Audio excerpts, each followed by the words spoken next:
Hey, what's up, guys, and welcome back to another Real Madrid review. Real Madrid nil, Real Betis nil. I mean, it's just really sad. I think that every Real Madrid fan today, um, and it obviously happens. We've obviously seen many players come and many players go in the last couple of years. The likes of Ramos, Marcelo, Benzema, Rafael Varane, Casemiro. These are legends, but look, eventually we all know and knew that players like Toni Kroos will leave eventually.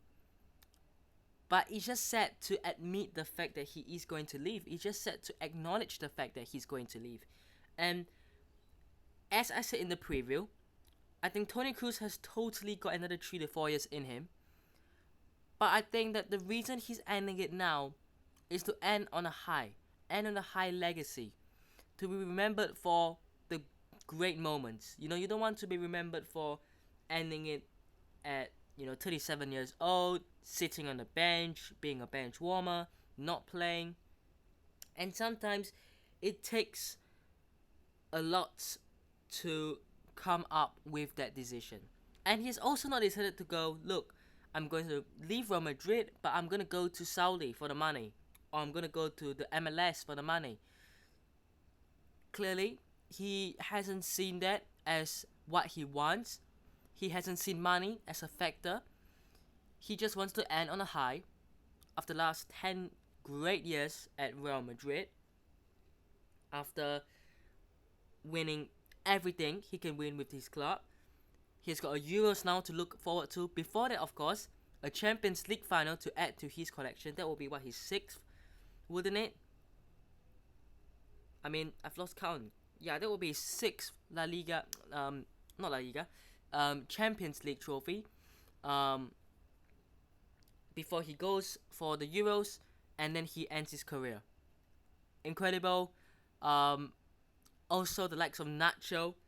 I think Nacho is leaving. Obviously, there hasn't been a confirmation, but I think Nacho is gonna leave, and I think we have to give the honor and the mention to Nacho as well. Look, I've been on here before, and I have obviously seen really bad games from Nacho, and I think we have seen that before. Look, everyone has a bad game sometimes, but Nacho has been here for a long time.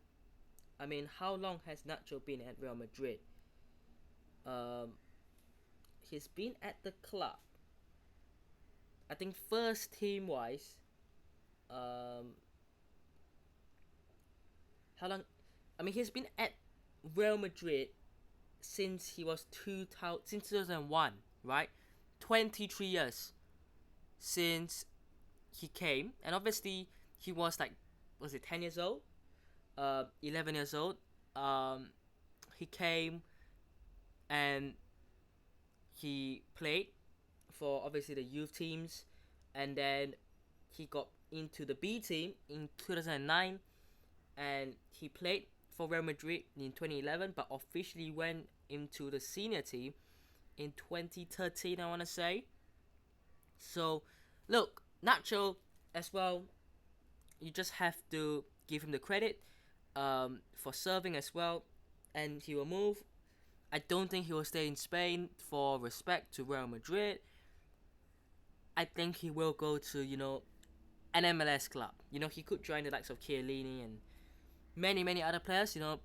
Jordi Alba is there, Busquets is there, Lionel Messi is there.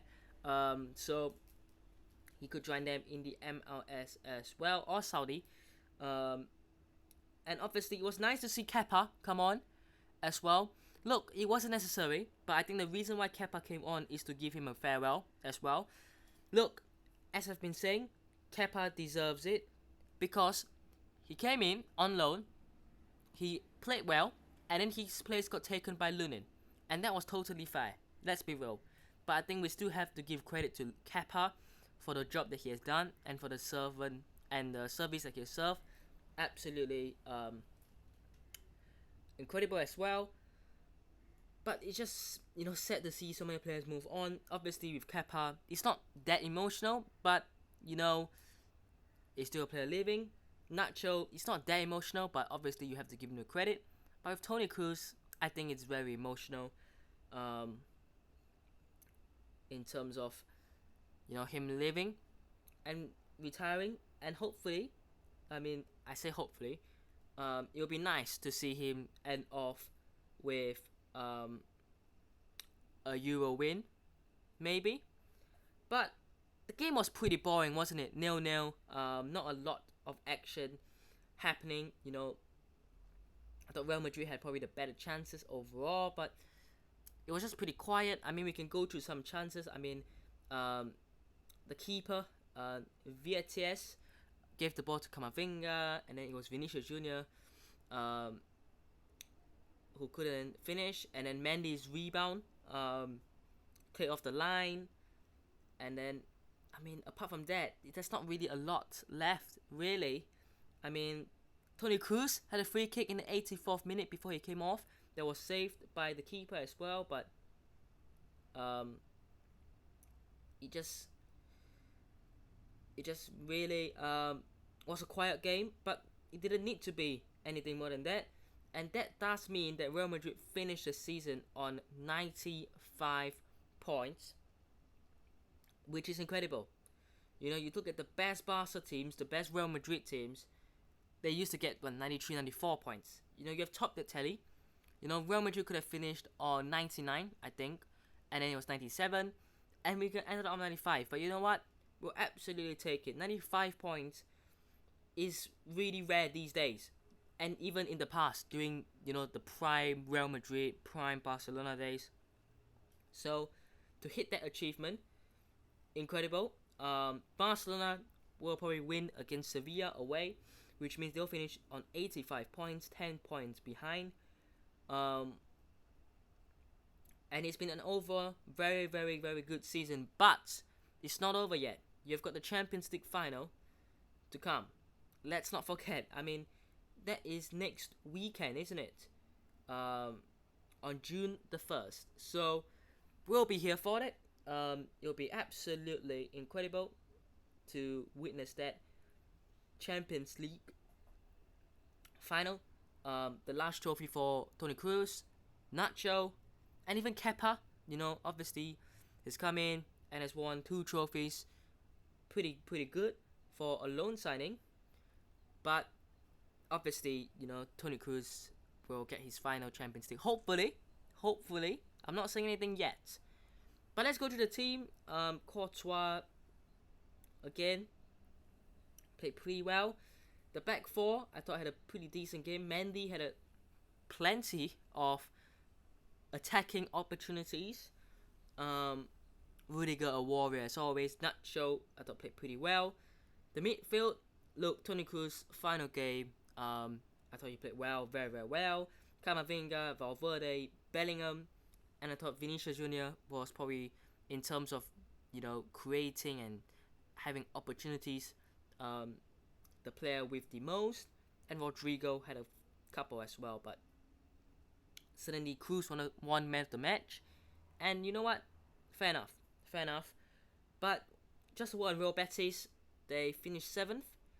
It was gonna be 7th anyways. They were always gonna be finishing 7th. They were not able to get anything higher than that or lower than that anyway. So it's been a mid-season for them, but it's alright. There's a lot of competitiveness in the top 5, top 6. We've seen the likes of Athletic Club, Girona, obviously rise.